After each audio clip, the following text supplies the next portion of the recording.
आगे बढ़ेंगे। क्या गांधी परिवार की मुश्किलें बढ़ने वाली हैं? नेशनल हेराल्ड केस से लेकर गुरुग्राम लैंड डील तक ईडी का क्या क्या एक्शन हुआ है और कैसे सोनिया गांधी, राहुल समेत दिग्गज नेताओं के नाम सामने आए, हर एक डिटेल इस रिपोर्ट में देखें।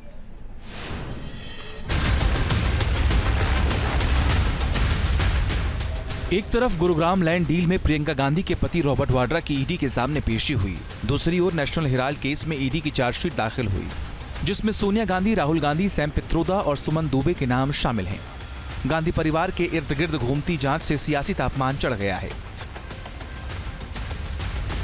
सिर्फ नेशनल हेराल्ड की पुरानी प्रॉपर्टीज को मैनेज करने के लिए उस पर एक मनगढ़ंत झूठा केस रचा गया है। उसी प्रक्रिया में एक श्रृंखला में ये एक और चीज हुई है जो चार्जशीट फाइल हुई है, जो प्रक्रिया होती है। शुरुआत से इसका पूरी तरह से कानूनी रूप से, नियंत्रित रूप से सामना किया जा रहा है और मैं बताना चाहता हूं कि ये एक फेक केस है जिसमें कोई भी तथ्य नहीं है, निराधार है और अंततोगत्वा इसमें कोर्ट्स ये स्पष्ट करेंगे। अभी सिर्फ एक कानूनी प्रक्रिया चल रही है और इसको एक राजनीतिक प्रतिशोध की भावना से किया जा रहा है जो दर्शाया जा रहा है। देखिए, 2013 से मामला अब तक चल रहा है, काफ़ी साल हो गए। अब बाकायदा सुप्रीम कोर्ट ने इसका संज्ञान लिया, इस मामले में फिर बेल हुई और बेल गाड़ी पर ही चल रहे हैं दोनों, राहुल गांधी जी भी और सोनिया गांधी जी भी। अब सोचने वाली बात यह है कि 2000 करोड़ की संपत्ति को 50 लाख में एक तरह से यंग इंडिया प्राइवेट लिमिटेड से ने खरीदा था। अब कुर्की तो हो रही है सिर्फ 660 करोड़ की संपत्ति पर। नेशनल हेराल्ड केस में चार्जशीट, यही वो केस है जिसमें जून 2022 में राहुल गांधी से 5 दिनों में 50 घंटे पूछताछ हुई थी। फिर 21 जुलाई 2022 को सोनिया गांधी से 3 दिन में 12 घंटे सवाल हुए थे। इस दौरान उनसे 100 से अधिक सवाल किए गए थे और अब राहुल गांधी की अमेरिकी यात्रा से पहले नेशनल हेराल्ड केस में चार्जशीट फाइल की गई, जिस पर दिल्ली के राउज एवेन्यू कोर्ट में 25 अप्रैल को सुनवाई होगी। अब समझिए क्या है पूरा मामला। ये मामला एजेएल और 90 करोड़ लोन से जुड़ा हुआ है। 1938 में एजेएल की स्थापना नेहरू ने की थी। एजेएल नेशनल हेराल्ड अखबार पब्लिश करती थी।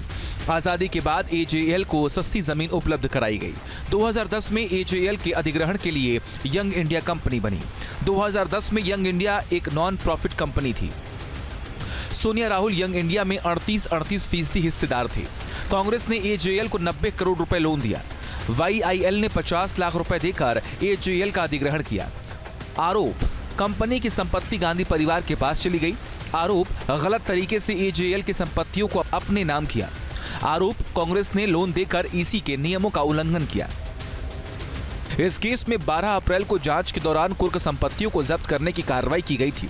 ईडी ने 661 करोड़ रुपए की अचल संपत्तियों को कब्जे में लेने के लिए नोटिस जारी किया था। इस बीच रॉबर्ट वाड्रा को भी लैंड डील मामले में दौड़ लगानी पड़ी।